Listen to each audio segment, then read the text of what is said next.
Here we go. Hi. Hi, you guys. It's Wednesday. It's Warrior Wednesday. I hope my connection is working because I am in Philadelphia. Oh, there we go. I see some people. Hello there. Welcome. Come on in. How you guys doing? Happy Wednesday. Happy Warrior Wednesday. I am coming to you from Pennsylvania. I'm visiting Mama Stu. Mom? I don't know if you guys can hear that. Are you upstairs? Are you watching Warrior Wednesday? Okay. I don't know if you guys could hear that where she said, hey, boo. Oh, I saw you say, hey, boomerang on there. Hi, Black Women in Fertility. What's going on, you guys? Welcome to Warrior Wednesday. I'm so excited to have the most amazing, beautiful, inspirational woman. I have not personally met her yet, although she is a friend in my head. She's going to be my friend for the rest of her life, whether she knows it or not. Bruce Biggs, I love you too, bro. I see you. And her name is Regina Townsend, phenomenally autistic. What's up? I see all you guys waving. Yanni, love you.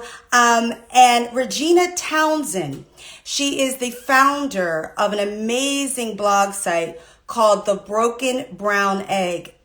And she is a mother. She has gone through IVF to have her beautiful son, Judah. She also experienced PCOS. She experienced blocked fallopian tubes, all these things that we're going to talk about. But before we get into that and before I bring her on, I just want to read you something on the Broken Brown Egg page so that you guys understand what today is going to be about. It's going to be about some sisterhood, some black love. All love is welcome, but it's going to be some black love here. Okay, here we go. Infertility doesn't see color. True. However, my color influences how I experience it. From imagery or marketing to the messaging from culture and society, all the way to the advocates and activists who carry its banner.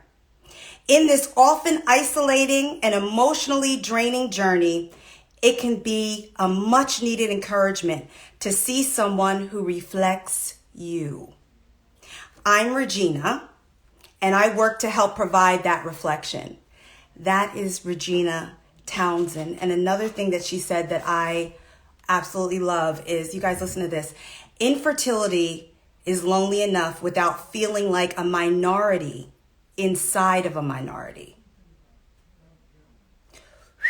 Not only do I wish I wrote that line, but I'm going to bring her on here so we can talk about exactly what that is. Because you guys, I need you to put eggs up. I need you to put hearts up. I need you to put all kinds of... Regina Townsend, when she comes on here to join us, the founder of The Broken Brown Egg, the lady herself, the advocate. Hey! Hey, How are you? Welcome. I'm good. How are you? I'm so excited to meet you officially, even though we've been chatting it up and we've been sister girlfriends for a while in my head, just Yeah, FYI. it just is what it is. It is what it is at this point. It's just who we are. It's just who we are. It's just who we are. Welcome to Warrior Wednesdays. Thank you so much for being a part of this. Thank you for having me. I was so excited because I saw you at the Resolve Night of Hope, and I was like, she get it. She gets it. You're friends now. I'm trying to get it. I'm trying to get it, girl. Well, everybody's giving you some eggs and stuff. And what's so great about this forum is that we just like keep it real. We just have some fun, which I know you are all about.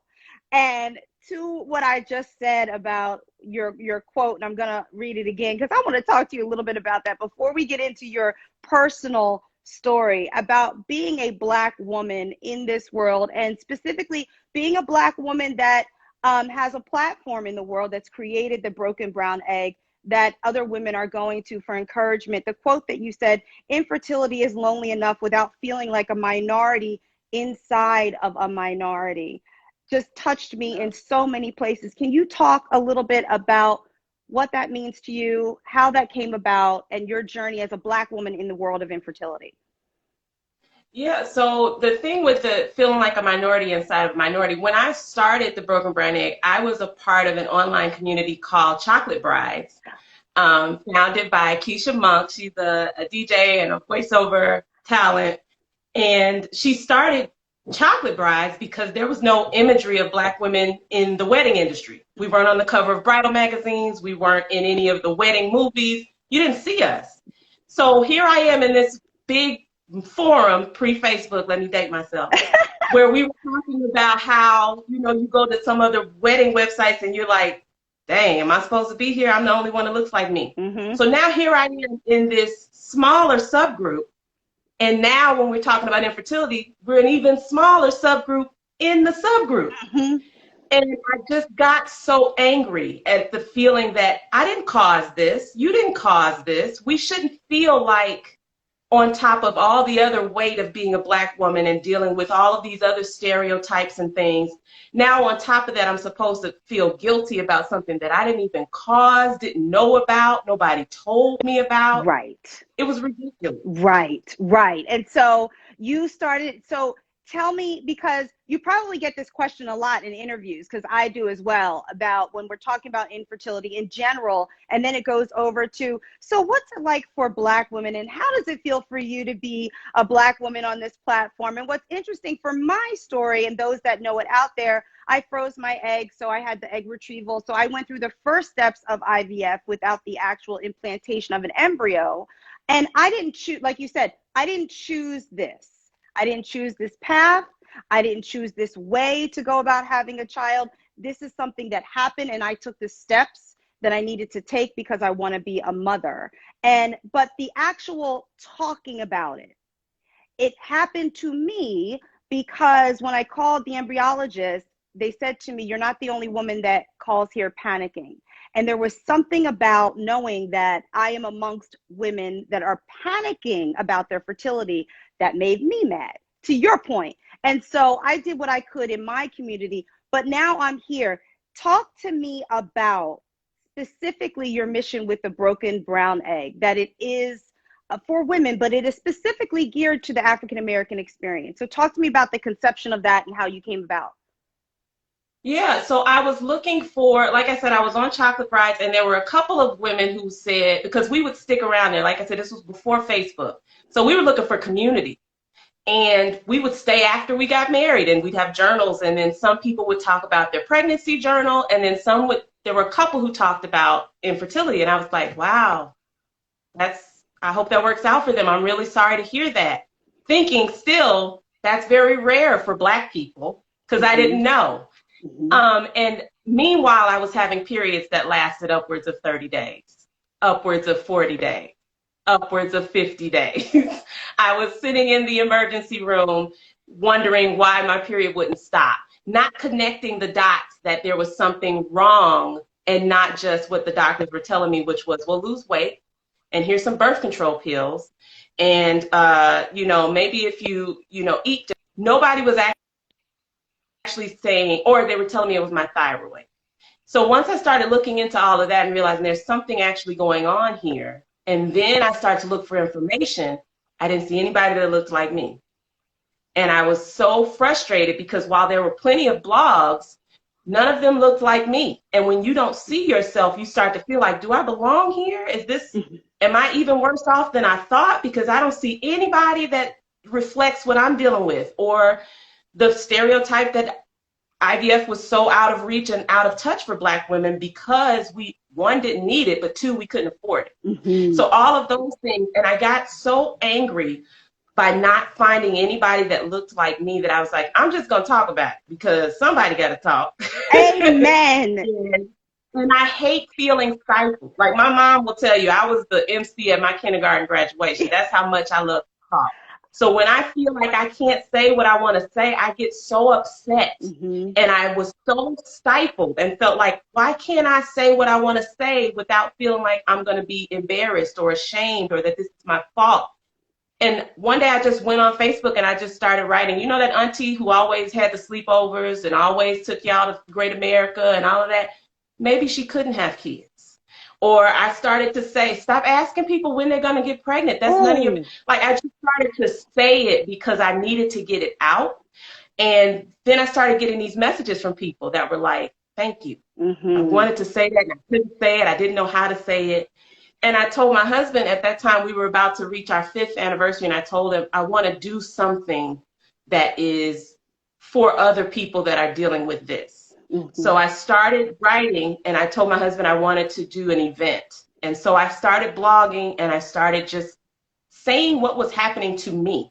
Because the other thing that I would find was that the blogs were always about after. We did this, and now here's our happy ending. And I was feeling like, but where's the person that's going to say, right now, this sucks? And this isn't working, and this is what the doctor said to me, and I don't know what to say. Where's that person? And I was like, well, then I'm going to have to be that person. I love it. Yes, be that person. Somebody has to say it, because the blog and keep pushing it. I love it, because that's the thing with suffering in silence, right? Can you hear me?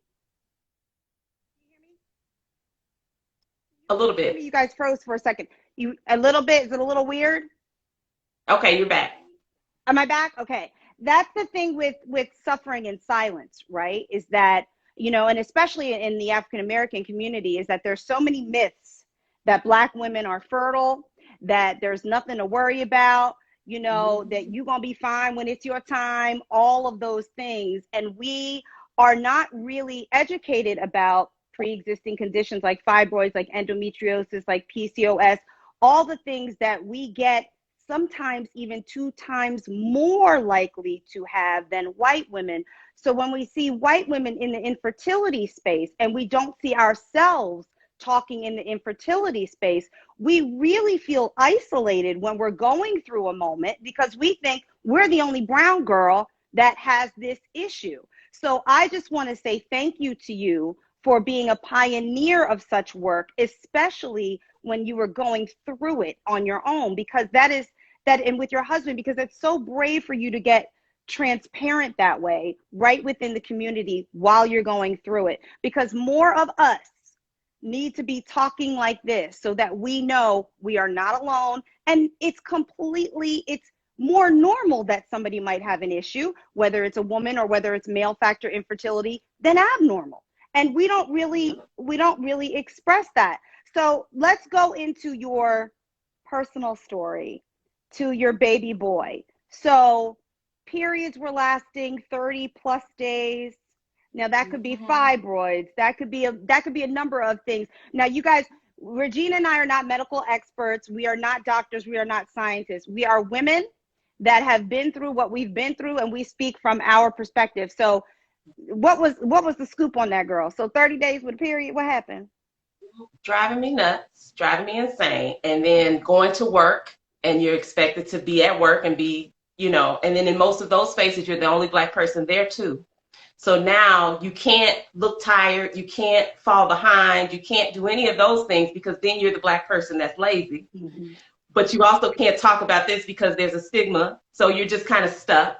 And I would spend nights in the ER. I would sit in waiting rooms, and I would go through these fluctuations of not having insurance. So I would be at the county, and I would sit there for hours. I've had experiences where I've sat or been placed in a waiting room and had to go out into the lobby to ask, did you all remember that I was still here? Because I've been here. There go that disproportional health care again. Yeah. There it go. And it had gotten to the point where when I was doing the admittance, I would write menorrhagia on the paper, because I was like, let's get clinical, because maybe then you'll know I'm not playing with y'all. And the nurse would be like, how you know that term? And I was like, because this is how long I've been coming here for this. And it was just birth control pills and thyroid, and let's get your thyroid under control. And if we handle that, then everything will be fine. And it wasn't until I started the blog and started talking more about it that I actually was invited to lunch by a reproductive endocrinologist and his wife, who were visiting Chicago. And he said, he looked at my skin and a couple other things, and he said, have you asked the doctor about PCOS?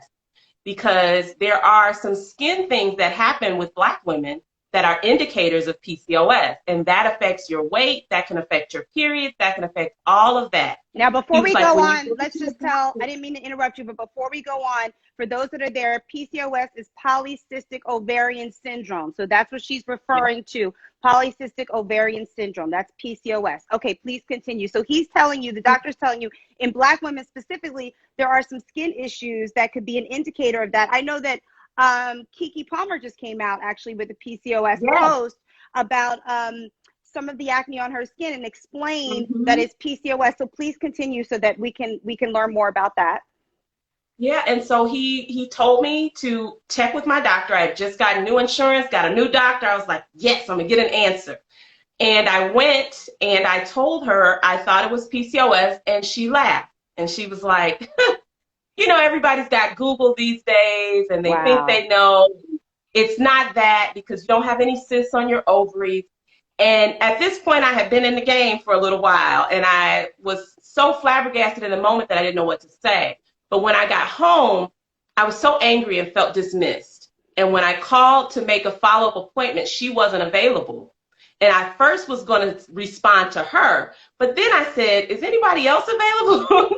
And there was a different doctor available. And when I went to see her, I kind of did it as a test almost. I asked her, I think it's PCOS. And she said, I think you're right. And if that's what you think, let's look into it because PCOS is a syndrome. Everyone doesn't have cysts. Everyone doesn't present the same. And the fact that she listened to me and that she was willing to educate me while working with me, that changed everything. Okay, And the more I learned about let's pause right there because what you're saying is so important, Regina, is being an advocate for your own health, doing your own research, trusting your gut, and finding a doctor that speaks into your listening. So the reason that I paused you is because for some reason, sometimes when we go to a doctor and they say, no, it's not that, we take their word for it, even when we're done. Even when we think or feel, I just feel like this is something else. And what we tend to do is let someone tell us about our body, but we are living in our body. From birth, literally. From birth. So we know. With all the eggs I'm ever going to have, me and these eggs been hanging out this whole time, and you going to tell me what me and my eggs are doing. Do y'all see why I have Regina here? Put the eggs in the chat. Listen to you. But the thing about it that I had to realize, which is why the Broken Brown Egg has been a blessing for me. When people say that what I say resonates with them, I'm like, as I minister to you, I minister to myself. These are things that I needed to hear and needed to get out. And one of the things that I have learned along this is that my healthcare team is a team, and it's about care. They need to care about me, and I need to feel cared for, and we're a team. You're not the coach. We on the team together. I'm running the plays. You need to tell me what's going on because you need to trust that I'm an intelligent enough patient that I know what's best for me, just like I'm trusting that you're a good enough doctor that you know what may work for me. And I need to make sure that what you're suggesting to me is about me, not what you give to every Black girl that comes in here. Every Black girl that comes in here is not the same. You're not a monolith. When I come in here, you better I need to know that what you're saying is, I'm looking at your chart. I'm listening to what you care about. I'm looking at what path you want to take, and we're going to work towards that. This is what I want to do. I'm in your face, Regina. I am in your face because you are preaching to the choir, and so many women and men need to know that spirit that you had, this is my team. I'm calling the plays. If I don't feel like this is right, this is my body. I've been living with these eggs all my life, the only ones I'm ever going to have. Thank you for gifting us with that message and with your spirit, because y'all, if y'all don't get anything else from this talk, and you will get so much more from this talk, please know to be your own health advocate, to trust your gut, to find people that speak into your listening, whether that's friends, families, and definitely your physicians, and to know that you have a right to continue to ask questions until you get the answers that you seek. So I love everything that you said. In the room with you, yes. They are with you. Yes. We have, especially as Black people, we have a tendency, first of all, we have very valid mistrust of the medical industry and community. Very We just valid. do. Very valid. There are very valid reasons why we do not like going to the doctor, why we do not trust going to the doctor. And when we do go, we listen and we get out. I didn't want to be here anyway. Thank you. And I'm going to get this prescription. But we have to recognize that we have the right to ask questions, to get answers, and that when they're in the room with you, that's your time. You don't have to feel like, oh, well, you know, I don't want to slow you down. Go ahead. There's other people in the waiting. That's not my business. My body is my business. Okay. So while you're in this room, here's my list of questions. And if you don't answer them, I will call you back when I get home. And I would like to speak to you and not just a nurse. Thank you and have a good day. Like all of those things, we have to learn that that is a part of your power. Yes. You have the right to ask questions. And if you don't like the answer, you can question that answer. Or you can say, you know, let me keep it pushing. Obviously, me and you ain't a good match. Right. I could get another teammate, but this one, you slowing the team down. Exactly. Yes. We're trying to get somewhere. Yes. You're telling me to wait a year, and I'm telling you I've been in this for 5 already. Right. You're telling me that I need to try this when I'm telling you my body doesn't respond to that. Right. Why am I listening to you? I gave you $40 for this appointment. Come on, somebody. It's a beautiful thing when you gift yourself the knowledge of knowing that you can trust your own mind. Trust your first mind. You can trust your own mind as to whether or not a physician or a teammate is good for you. So y'all throw your hands up, throw the eggs in the chat. If you have questions for Regina, go ahead and put it in the chat, but let's continue. So you found out that it was PCOS. And so we tried metformin, which is technically a diabetes drug. It helps with insulin resistance. And things still weren't happening. And so she suggested that we do an HSG test, which is I always pronounce it wrong, a hysterosalpingogram, I think. Y'all look it up. Do your Google. And it is where they push dye through the uterus to see if there are any blockages. And so when we did that test, we found that both of my tubes were blocked. Okay, so her fallopian tubes, y'all, for those that don't know in the chat, that is the organ that connects your ovaries to your uterus where your eggs will get fertilized. That's the fallopian tube. So we have a test where they do inject dye so that they can see if the pathway is clear. And so you had both tubes, because we have two, and both tubes were blocked. And usually, and you know, a lot of women go through this, and just so you guys know, there's different causes as to why fallopian tubes can be blocked, but continue. So you have both tubes blocked.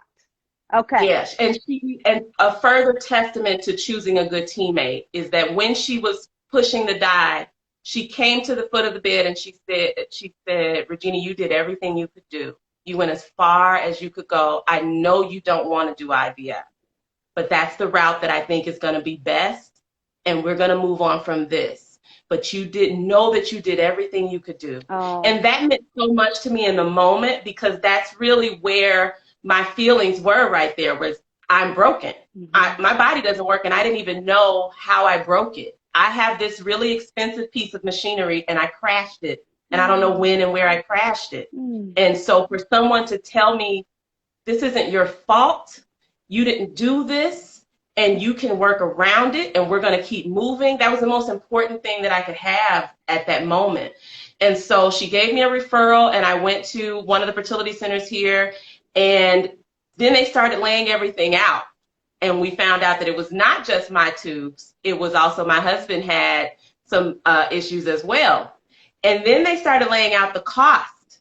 And the stress and strain, like I saw my husband, Jabari, I saw his demeanor just in the seat, just kind of like, you know, I saw him kind of go, well, damn, this is more than I thought. Not, we're not going to do it, but just, this is going to be harder than I thought. And we got prepared to move forward.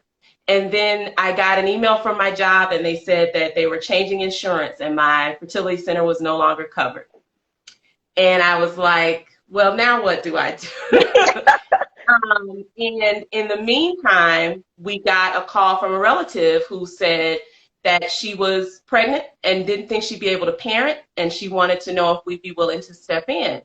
And we prayed about it. And, in our mind, we try to do God's math. So we were like, well, maybe this didn't work because we're supposed to do this. Mm-hmm. And so we stepped in, we said, okay, well, we'll adopt. And so we got prepared to adopt. We rode through that process. And then the day that we went to pick up the baby, she had a change of heart. And we were like, okay, well, now what? Now pause And, there pause for a second. And the reason I wanted you to pause is because, we all have stories to tell, mountains to climb. And sometimes we get to our almost. I have this thing where sometimes my life feels like a perpetual state of almost. I'm almost a wife. I'm almost a mother. I'm almost going to adopt the baby. And so, because the people that are here live with us now and those that will watch it on the replay, I don't want to skip past what that felt like for you to have prayed on something with your husband, for y'all together and with God to have decided, yes, we will adopt this baby. And then at literally the last moment, there was a change of mind. How was that emotionally for you as a woman that wants to be a mother, for your husband that wants to be a father, and for you two as a unit, as a couple, praying on this child? What was the emotion in there? It was one of those moments where, how on a movie when there's an explosion and so there's no sound and everybody's moving in slow motion, that's what it felt like. Because we were sitting in the parking lot of Jackson Park Hospital with a car seat in the car, with clothes in the car, with a bag, with space set up in our home. And we had been there when she was born. We had been there for those 2 days and had been reaffirmed that everything is fine and sure. And this relative was telling the nurse, well, she's not going home with me, she's going with them. And it just all of that. And for it to change, and even just the way that it was done, it was a call with a social worker. So you didn't even call us yourself. It was the social worker called us. Mm-hmm. And we just felt stunned in the moment because it was like, well, what did we do wrong? What did we, because once again, here's the guilt. I couldn't do this. I couldn't do that. What am I doing wrong? Am I praying wrong? Because I prayed on this and I felt like we said to do. Yes. So why isn't that working either? And we just kind of sat there. And then now you have also the additional guilt because now this is my husband's relative. So now my family has created tension for my partner. My family has created this. And I brought this. It's all of these, I did this to this person that I care about. And we just kind of sat there for a while and then we just went home and we didn't really know what to do. We just kind of sat there. And then we got a call from DCFS, which is the Chicago Department of Children and Family Services. And they said, we can't send the baby home with the mother, but we will need a foster family. Would you be willing to step in as foster parents? And we sat there and we were like, I don't know whether to say yes or no to this. But again, I thought, if the Lord has told me that I'm supposed to be in this baby's life, I can't say no to that. I also can't leave a child in need at a hospital. And I can't allow DCFS to place this child with someone where the family may never get them back. I'm going to pray on it and I'm going to move anyway because it's not about me. It's about this child. And so we went back and we picked her up and we fostered her for 6 months. And in my mind, I thought, maybe the birth mother will see that we're doing a good job. Maybe she'll see that we're taking care of. Maybe she'll see that we're doing something right. Maybe and I couldn't see it at the moment, but that was not the point. The point that God had was this child needs a stable and consistent beginning. And that's the role. Sometimes I would get so frustrated, but I would have to remind myself, just because God put me in the play, I'm not the star. I might be a supporting actress for this part of the play. and it hurt, Woo! but the play isn't about me. It's not about me. And so I can be hurt, but I can be proud that what I've placed into this young person will rise up when they need it, and that this experience will give me strength when I need it, because I don't know how I'll get out of this, but I know I have to. All right. So we fostered her, and that was a tense situation because you have to do visitation and all of that. And then after we fostered her, Wait a minute. and we had to, Wait a minute. I need a minute. I don't know about y'all, but I need a minute. Because, I look at things through my own lens and I look at things through God's lens. And the way that y'all took that heartache, but then took that baby in that was in need of you, because God always knew what the plan was. So yeah, he's never been off guard. He's never been. No, So he was not. So the yes that you heard about the adoption, it was a yes and. Yes. We just didn't know what the and was, because it was a yes and I have a child of your own, and I need you to hold this baby for me in your care, to which I trust you for these amount of months. So yes, you will be this child's mother for a period of time. And yes, you will be this child's father for a period of time that he appointed you to.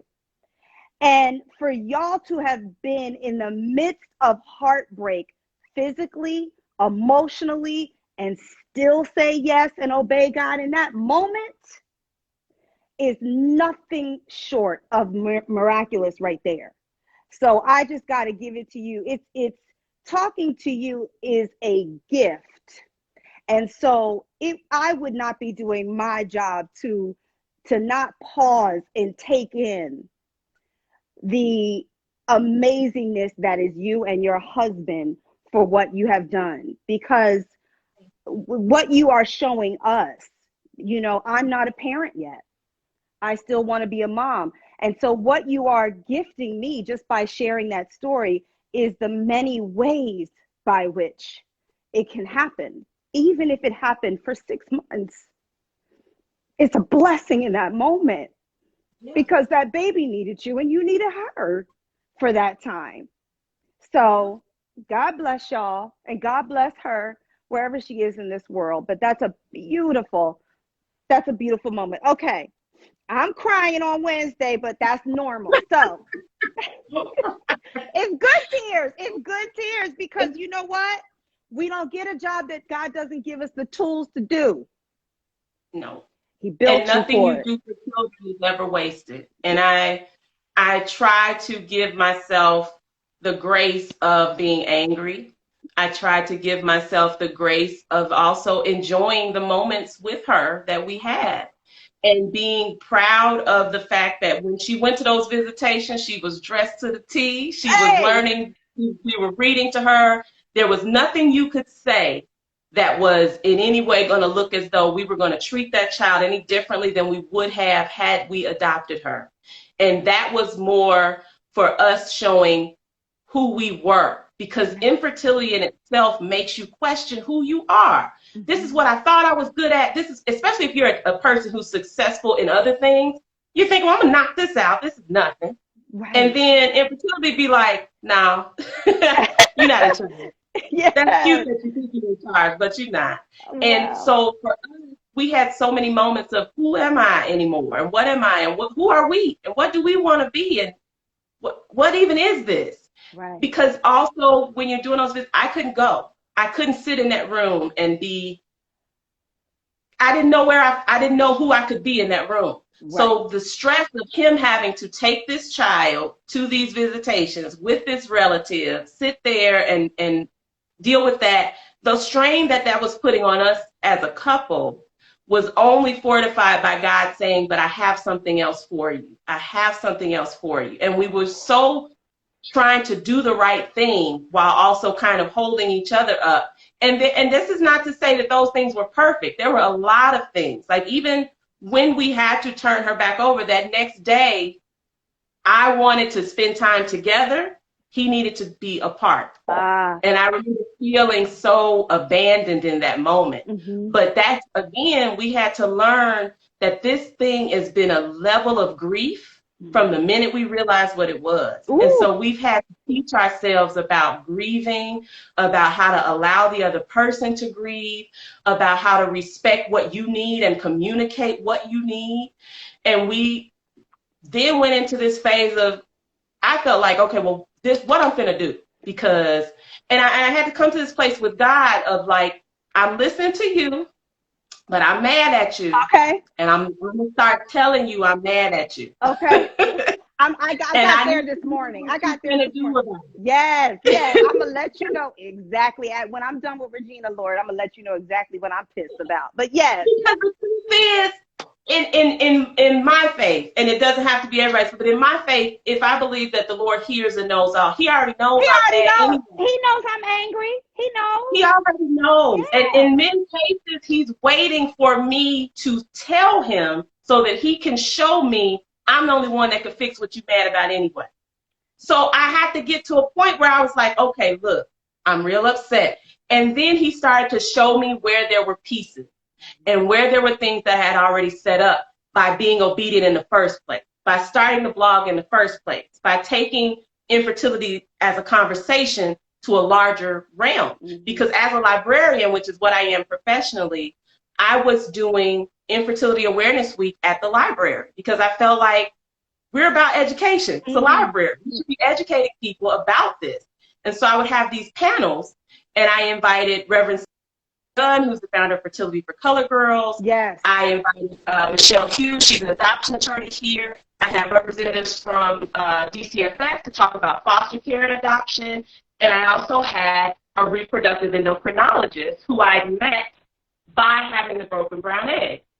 And when I had this event, it happened to be just after we had turned the child back over. And the reproductive endocrinologist was there, and she said, Regina, how's things going with you? Because I remember last time I was here, you were going to this other fertility clinic. Did you have a baby? What happened? And I was like, nothing. Nothing is happening with me. And I told her everything that had happened that year and how my insurance had changed, and she was like, come see me.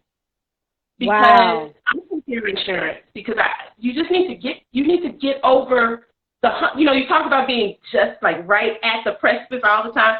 She was like, you need to get over it. Come see me because we got to get you over this hump. And I thought, I didn't expect that. And I went home and I told my husband, and I said, she wants us to come see her and she'll take our insurance. And he was like, okay, let's go. And when we went, she went over the same chart, the same test, the same everything the other fertility center did, but she had such a, oh, this is fine. Oh, we'll fix this. Oh, no, we'll get around that. Oh, this is what IVF does. This is why we don't even have to worry about that. And you know what? We'll do this. Let's go do the baseline testing across the hall right now so that we can get you started. And we're just going to call the insurance today. And everything started to move instantaneously. It went from talking to her to having an appointment within a month to when the next time I went, and I'm thinking they're about to talk to me about what's the next, because it's a lot of hurry up and wait. Infertility is a lot of hurry up and wait. You start doing stuff, and then we got to wait another 6 months. We got to wait. And I was expecting another one of those hurry up and wait moments. Right. And the nurse was like, yeah, so we ordered your medication, and it should be, and I was like, wait, the what? Right. What? And I was thinking, and then again, me working in my head again, I was like, oh, shoot. We had been doing fundraisers, not fundraisers, but fundraisers. So we did a paint and sip. I sold T-shirts. We were trying to raise enough money to have the money for the medication. We applied for the K Foundation grant. We were trying to get ready. Right. And I called because I was like, I'm not going to have enough money for the medication, and that's what's going to slow it up. Something's going to slow it up again. And I called, and the guy was like, oh, so yeah, your total is $4.34 or something like that. And I was like, Jesus. U.S. dollars? Like U.S. dollars? You mean under $5? You mean less? Yes. And it was just everything moved from that moment. And without a hitch. There was even when she did the baseline, she was like, I see a small polyp, because I had polyps, I had all kinds of fibroid things and things like that. And she was like, we'll just schedule a surgery. We'll just remove that. We'll get that out. It was so positive and inspiring and hopeful. And just every person that worked in her clinic had experienced infertility. Wow. So every single person that I talked to had this same level of, oh, girl, we're going to fix this. Oh, girl, we're going to do this. They could relate. They could be there, and they could speak into your listening. And the Bible says he will give you an immediate. He will restore the years that the locust ate up. And so in that immediacy, God showed up like, oh, you showed up for me over here? Watch what I can do over here. So, because this is a blessing. Y'all give her prayer hands. I mean, they're going through. God is getting all the praise. He works all things out for your good. God's timing, not ours. That's truly God's speed. I mean, the favor still pressing forward in faith. We are all loving it. Y'all put some prayer hands up and keep those comments coming. Okay, so the medication is $4.umpteen. Then what? Girl, $4. And then we went to looking on YouTube to figure out how to do those shots, because I was like, we're here now. Let's go. Let's go. And we pushed through IVF in 2015. And in 2016, exactly 7 years to the day that I started the Broken Brown Egg, I had Judah. And 7 is the number of completion. You see what I'm saying? So you see? And here's the irony with all of it. When I started the Broken Brown Egg, I didn't feel comfortable proclaiming my faith as a part of it, because I felt like there are some days when I'm gonna cuss. And I don't want y'all being like, well, yesterday you said that the Lord was going. Listen, there was nothing in the Bible. Don't start with me. I have to get this out. And the thing that was so crazy to me was, as much as I resisted making that a tenet of the Broken Brown Egg, because I didn't want to ostracize anyone whose faith was different either. But God has been in the midst of the entire thing. Every time I question, he'd be like, girl, what I tell you last week? Shut up. This is what we doing. And it was just such a, for that, when I was in the hospital, and it hadn't even occurred to me until I got the Facebook memories, and it was like, oh, on this day 7 years ago. And I thought, oh, Lord, you play too much. Yeah, but that number 7, that number 7. You play too much. And that's what I posted for that day. I posted 7 years to the day that I started this journey as a blogger and an advocate and an activist in this. This is Judah Emmanuel, and his name means praise God with us. Because look at what God has done. Look at what God has given us.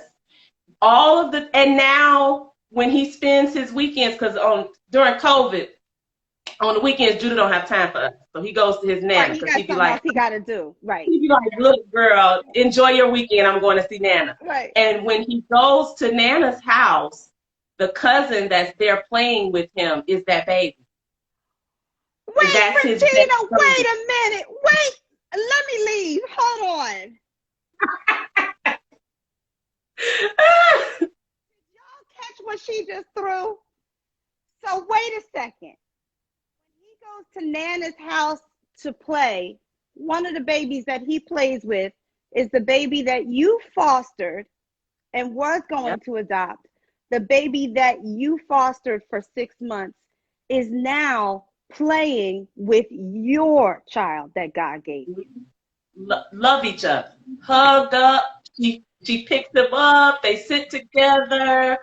Is she going to be there? And is he going to be there? And are we going to have a sleep? It's a whole thing. Best buddies. And I try to get my feelings about it, and then I just kind of step out. I just have to step out, because who she is, the caring and kindness, people's journey is their journey. And every part of that little girl's life has not been loving and kind and pleasant. But when I see how she is with him, there's a part of me that feels like, because she got that foundation of love and kindness and support and being held and nurtured, she's now able to give it to somebody else. And she wouldn't have had that. If she didn't. And it warms my heart. Whew. And it makes me feel like all of that time of feeling forgotten by God, feeling like God was angry with me, feeling like God was tired of me, and that I was disposable, dispensable, and replaceable, was all false. That was all false. Because I had to convince myself after that adoption fell through. When I went to God, I was so angry, and I told him, and I said, maybe I'm just supposed to be the aunt and the godparent. Is that what you're trying to tell me? Is that what you want me to be? I'm just supposed to help everybody else, and it's not supposed to help me. And I was so angry. And now that I can, because you can't see the whole board. I think of it like being a chess piece. You're looking at what moves you can make, but you can't see the whole board. Now I can see the board. I can see where I was on the board, and I feel just, there's a sense of like, you loved me enough to give me the strength to do that. You gave me the strength to do that. You think that much about me? I don't think that much about me half the time. Let me tell but you think that much about me that you was like, when I need to give this assignment, who can I give this assignment to that's going to do it the way I want to? Regina, she could do it. Jabari, he could do it. Like, that blows my mind, because in the moment you don't feel like that. In the moment you feel like, my body is broken. Nobody told me this. I did what y'all told me to do. I went to college. I got married at 23. I did everything that you said that the good Black girl is supposed to do.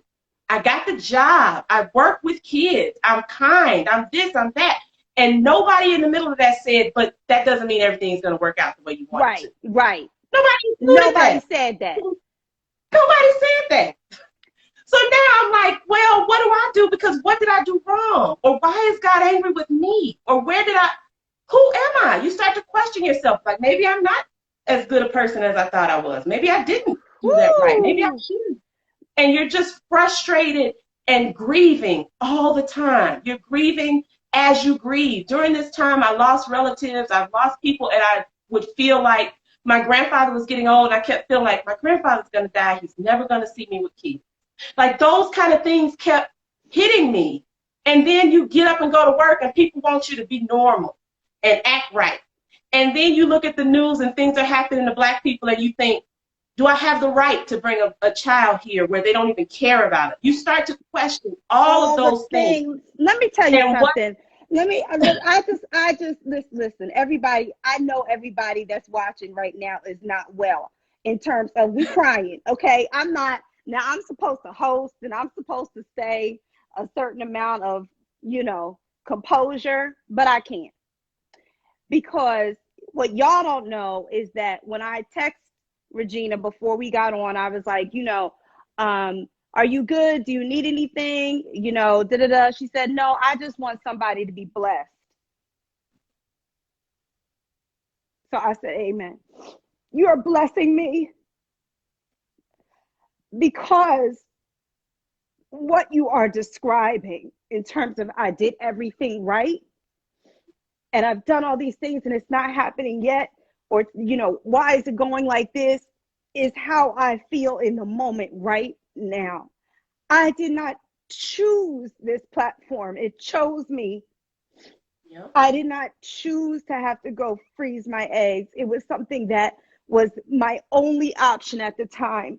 And now I'm here, and I speak to women, and I love it. And I speak to men, and I love it. And I know God has put this purpose in me the same way he did with the broken brown egg with you in that 7-year journey before you actually met your son.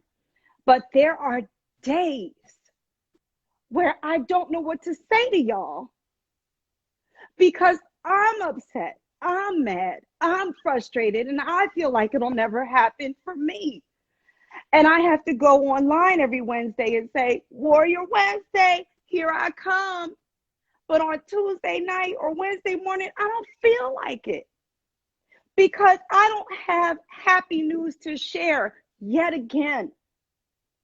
And I get up and I do it every Wednesday because of women like you.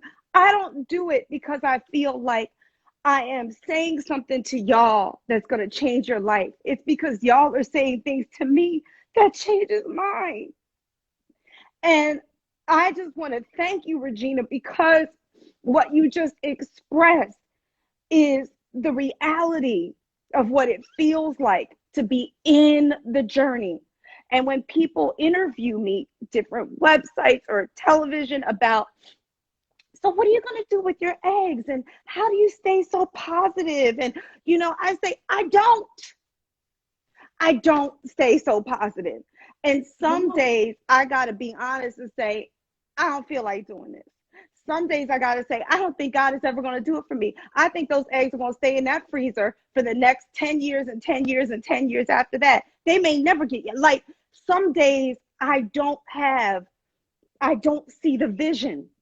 I don't see the board. Like you said, I don't see the board. I just see the piece that I am on. And so I just want to extend my gratitude to you for being so transparent about the ups and downs of this, and that through it all, because, and just like me, I ain't going nowhere. I'm built to be a mom. I don't know how I'm going to get there, what, if it's an adoption, if it's, you know, foster, I don't know what it's going to be, but I know he put me here for a reason. And I just want to say thank you for sharing it the way you're sharing it, because you're not polishing any of it. And I needed to know that it's okay that some days, y'all, even though I'm here on Wednesday every day, that this particular live is for me. Y'all just reaping the overflow. But this cup you poured, Regina, this is for me. So thank you for that. So you blessed me, girl. You the thing that you wrote in I just want somebody to be blessed. It happened. It happened. And I know Mama Stu, you up there crying. I don't know if y'all heard her. She said, yeah. She said, yeah. But okay, so let's get back. So we have baby Judah, and he's over there. Now tell me what the name his name means again. Judah Emmanuel. Praise God with us. Praise God with us. Playing with the baby that you guys fostered. Mm-hmm. Hanging out, loving on each other, being kind. He says things that blow my mind, that remind me of all of the parts of this path that God has. Because after I had Judah, what they also don't talk about when they talk about infertility is when you've experienced infertility and IVF, or just infertility in general, you have a certain level of proclivity towards postpartum. Mm-hmm. And so I had really bad postpartum. I was so anxious. It was 2016. There was election madness. There was all kinds of stuff happening. It was Black Lives Matter, which crazy. We're still in this. Look at that. We're still here. We're still here. Yeah. Mm-hmm. And I was so nervous, anxious, always on edge. It was to the point where I couldn't drive. I've been driving since I was 14. Mm-hmm. And Chicago girls, we got a thing about knowing how to drive. We'd be like, look, if I don't know how to do nothing else, I can get us up out of here. I can wheel it. Right. And I was so anxious that I would do things like we would go over my aunt's house and I would tell my mom, well, you just keep my car and I'll just ride home with Jabari, because I didn't want to say I'm scared to drive. I can't drive on the expressway. I would go to work, and as I'm the only Black librarian and I'm the teen librarian, teens scare people. So whenever there was drama with teenagers, they would come get me. Miss Regina, can you come talk to the kids? They're in the door. Can you come talk to them? And I'm usually the one that's like unfazed by it. I'm like, y'all little suburban kids, I'm from the South Side. Let's come on. Mm-hmm. And I was to the point where I was anxious. I kept feeling like somebody's going to come in and shoot up the library. Something's going to happen. I was so on edge. Now, did you know it was postpartum? Okay. I didn't know first. You were in it. I just thought, well, this is the year. Everything is chaotic this year. But It was when I got to the point where I felt like I couldn't do my job. Okay. I realized that I was watching one of the things that I didn't know was a trauma response and an anxiety coping mechanism is when you watch old things because you know what's going to happen. So you rewatch the same movie over and over again. You rewatch the same show. And I realized that I had watched The Office and Bob's Burgers at least 3 times, full run. To the point where I think the baby knew the song for Bob's Burgers. He was like, "We watching Bob?" Oh. And I was so upset that I was like, I got to go see somebody. And I went and I sat and I told the therapist hadn't even started talking yet, and I was in tears. I was sitting there and I said, I'm a basket case. I can't do my job. I can't drive. I'm scared all the time. And she was like, number one, you're not a basket case. Number two, this is normal.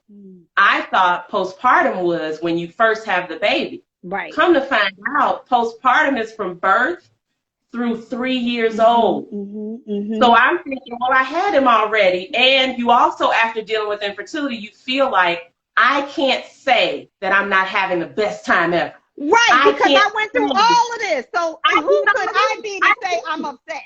Right. And then in my bag where I was thinking, where I was completely ignoring the scripture that says, therefore there is no condemnation. I was in full, well, this is because I pushed God's hand. If God wanted me to have kids, he would have let me have kids. And if I hadn't done IVF, I was going from 0 to 60. Ooh, you went there. You went all the way there. I was going.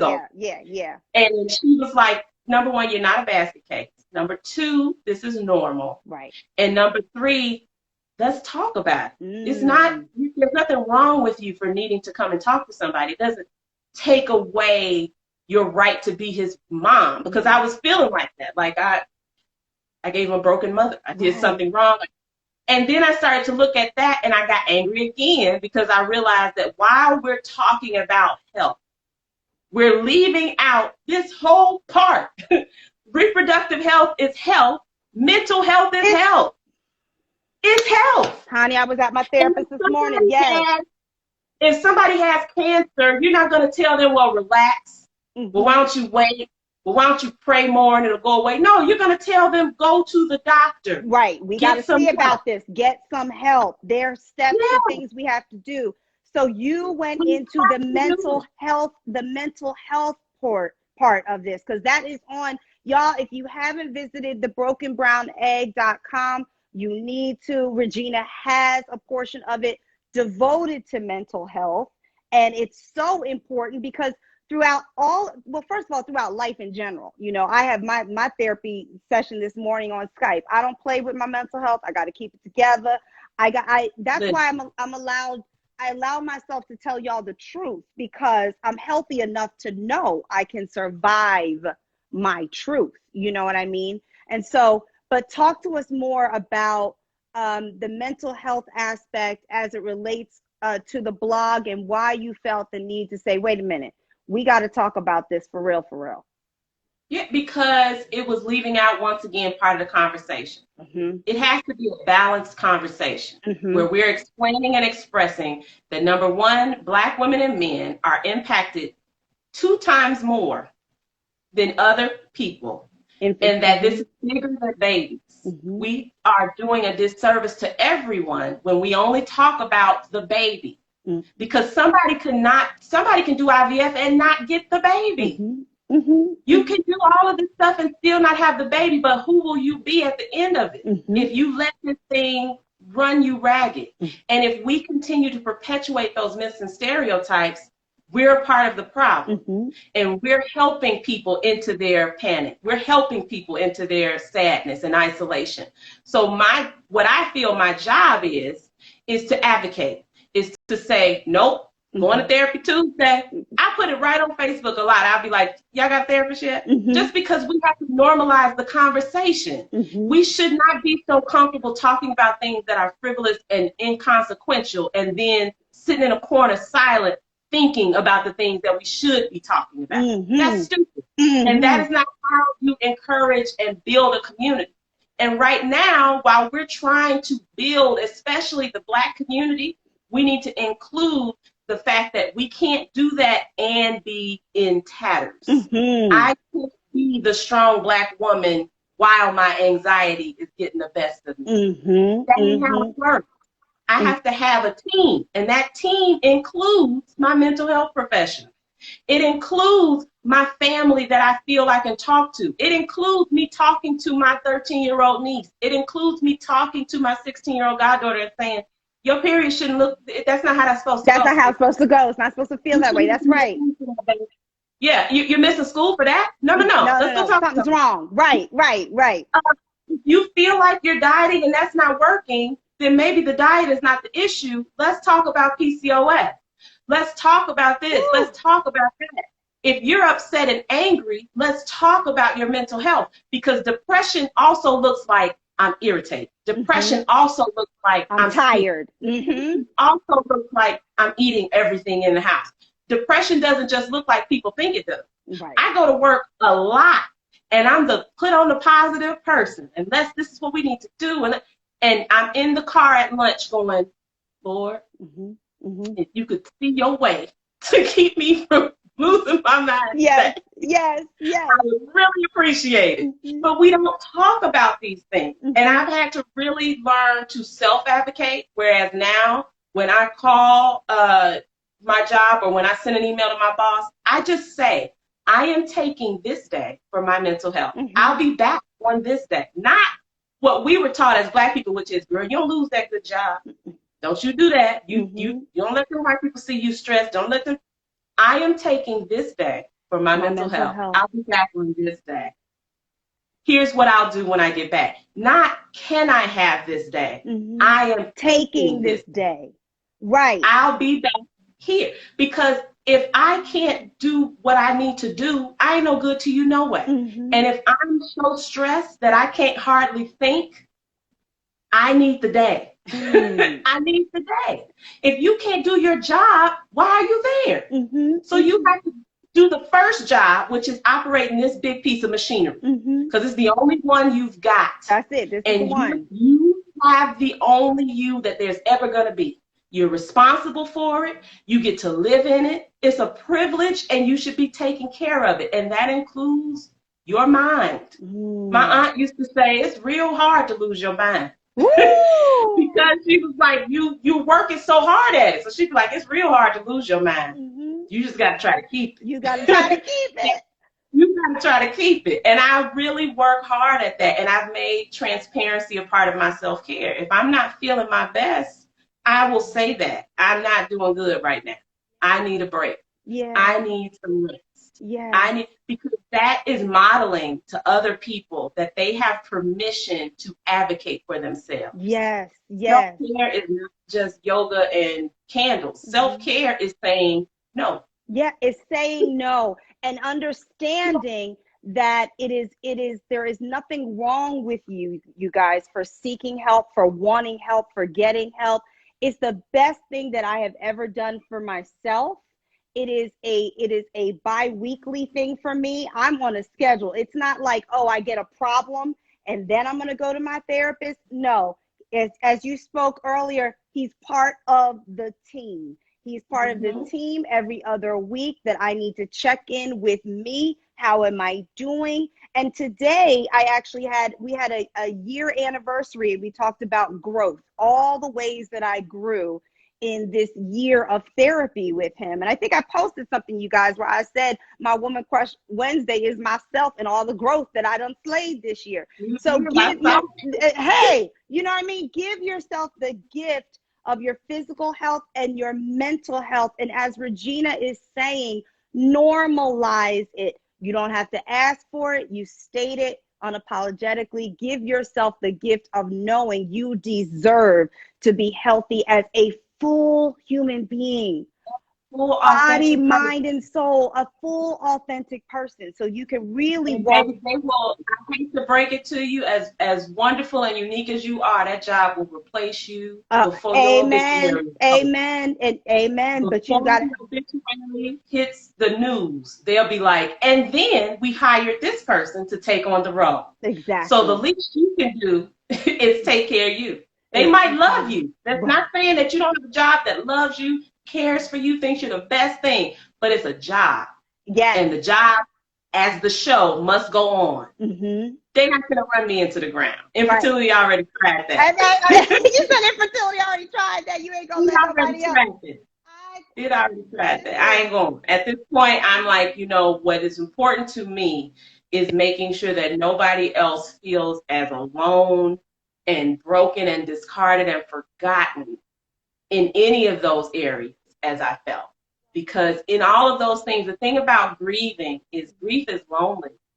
It makes other people uncomfortable, so they don't want to be near you. They want to, can you take that over there? Or let me tell you what to do, because then you'll stop grieving and then I won't have to be uncomfortable. Mm-hmm. And infertility is grief. Mm-hmm. You're grieving who you thought you were, what you thought you'd be, where you thought you'd be, your relationships with people, your relationships with friends. Because if your best friend just popped out 5, you don't really want to hang with her right now. I had this conversation with Mama Stu, and if you don't know her yet, Regina, she's probably gonna call you after this or something, because I know you preaching it. You giving her all of her. Mama Stu, you getting your life? She's getting her life, okay? So I'm quarantining from them, you guys. But one of the things that I said to Mama Stu one time about my journey is because, like, when my mother was my age, she already had 2 kids. She was married. She already had the career. She was all well down the road.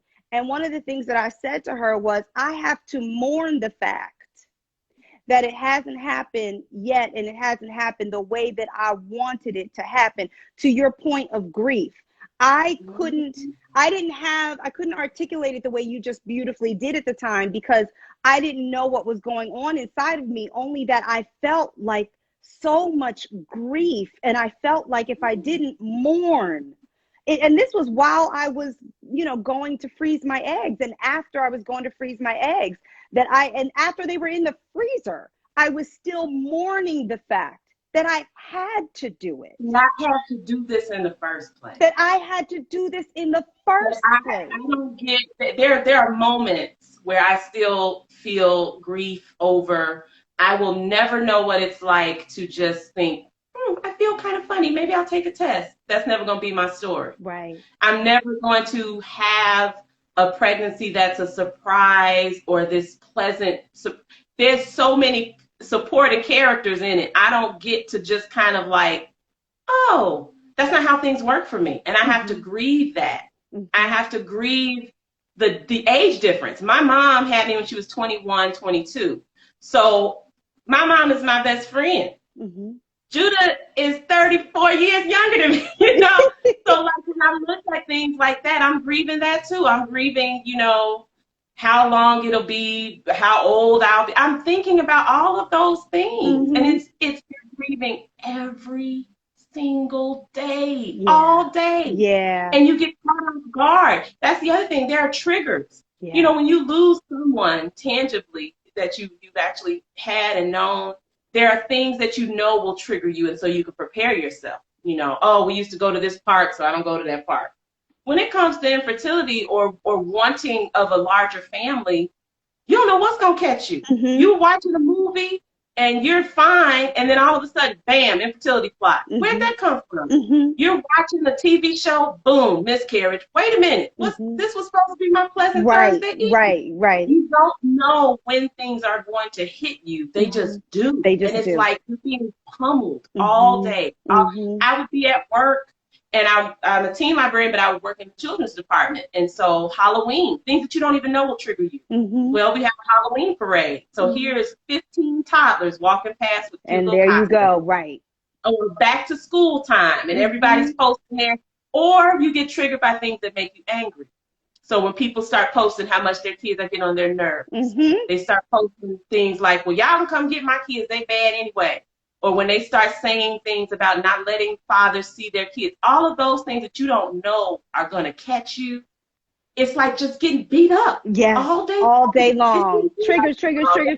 And you're constantly combating it. And at the same time, you have to feel it, right? Because you're human, and you have to know that it's not going to break you. Now, it might trigger you. It might trigger you, but it's not going to break you. And you have to know how to flip that thing into what you said earlier. I don't see the whole board that God has me on. I just see the place that I'm at right now, because sometimes those things are reminders of how much we want it, and that we are in this walk because God put a desire in our heart, and therefore he promised us he does not fail and he does not lie, and that somehow these things are going to come to pass. But there are triggers along the way. Every day, like you said, there is grief every day, and there is joy, because you have, Judah, you have this testimony of 7 years to the date of that website. You gave birth to your son. And I just have to say, as we wrap it up, you have been more than a blessing.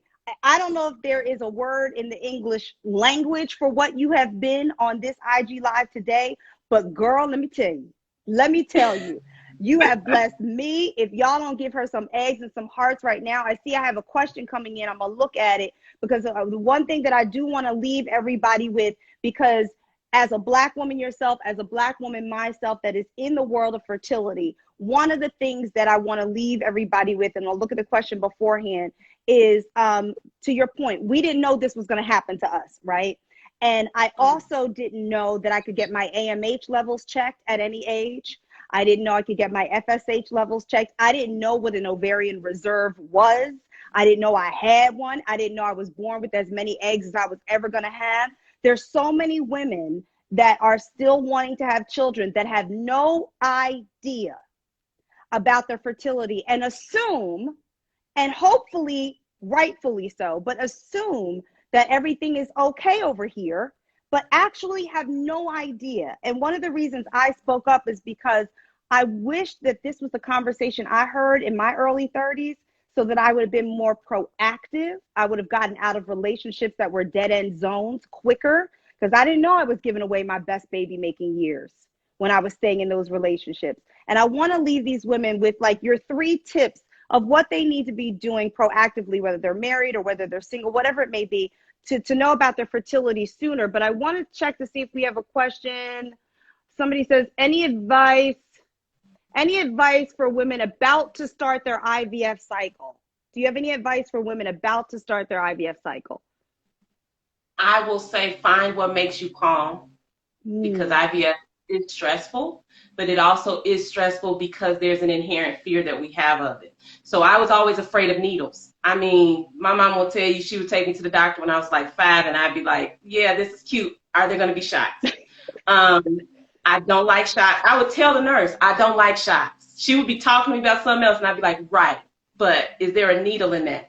So IVF has its own fears, but it's also those things that we kind of take into it. So I had to decide what was going to make me calm. So that included not letting everybody in on what was going on, because I didn't need 50 questions. Say that and again. Everybody don't need to know your story.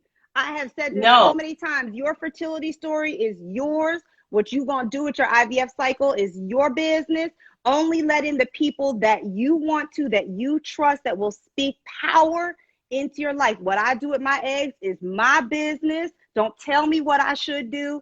So please. And don't ask me. And don't ask me. Yes, keep going. Okay, so what? If you want to ask me, don't ask me how I'm doing. Yes. And I'll tell you if that includes something about that. Right, but so be sometimes choosy. I don't want to talk about this.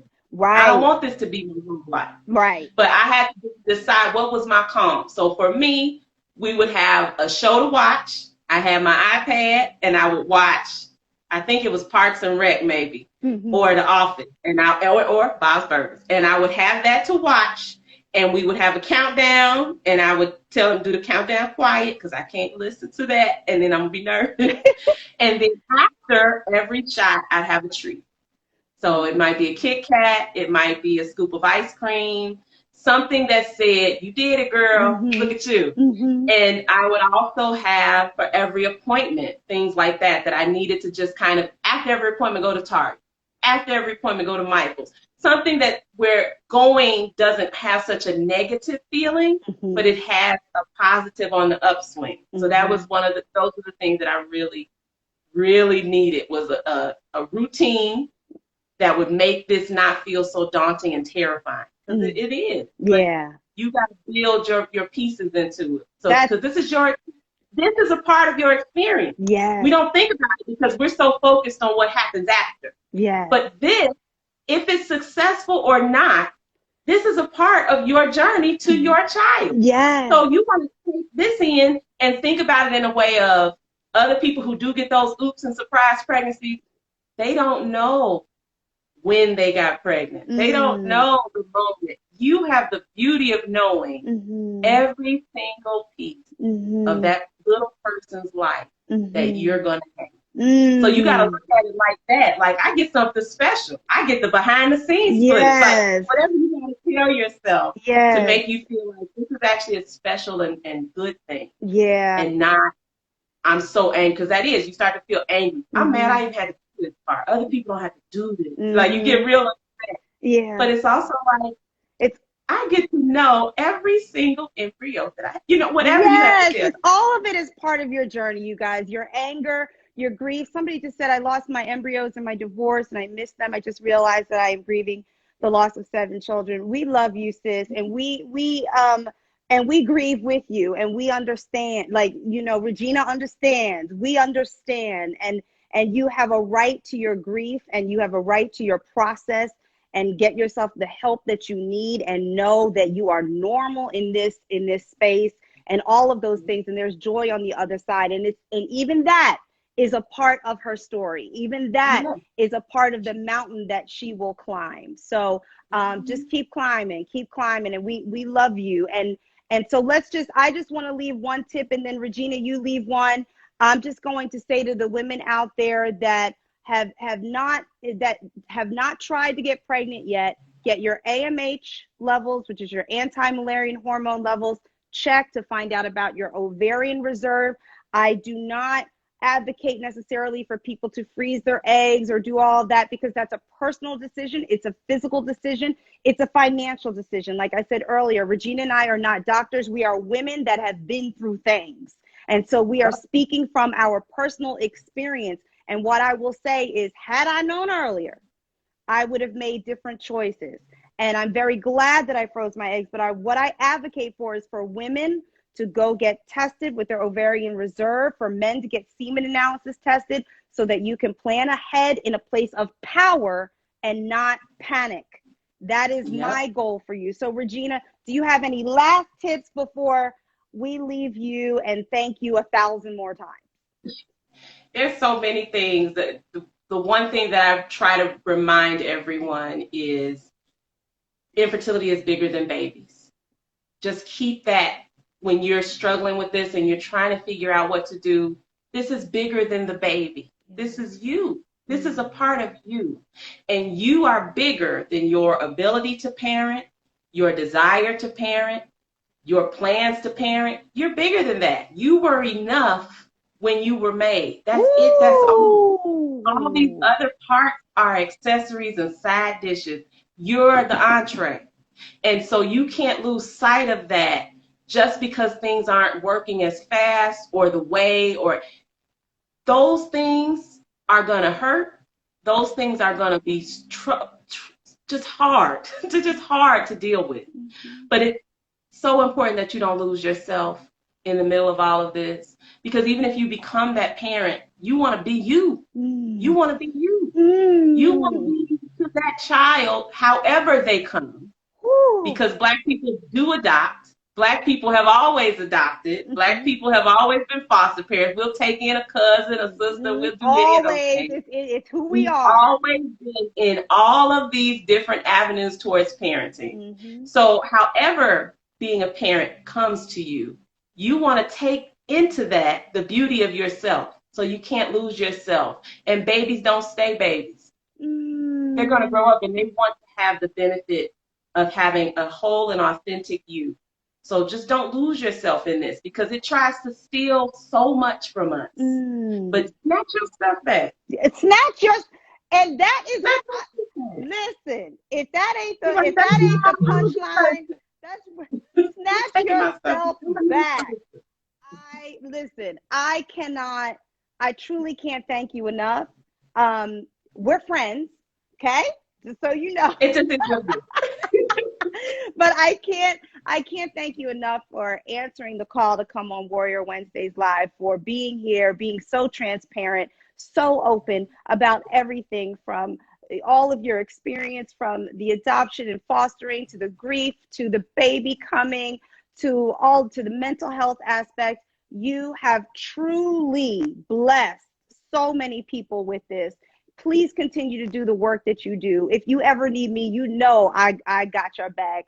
And I'm going to post this for everybody. Now, Regina, I'm going to need you to come back eventually to Warrior Wednesdays and talk some more, because you just gave us our life. And this has been the best Christmas present for me. You helped me today. You blessed me today. So God bless you, your husband, your son.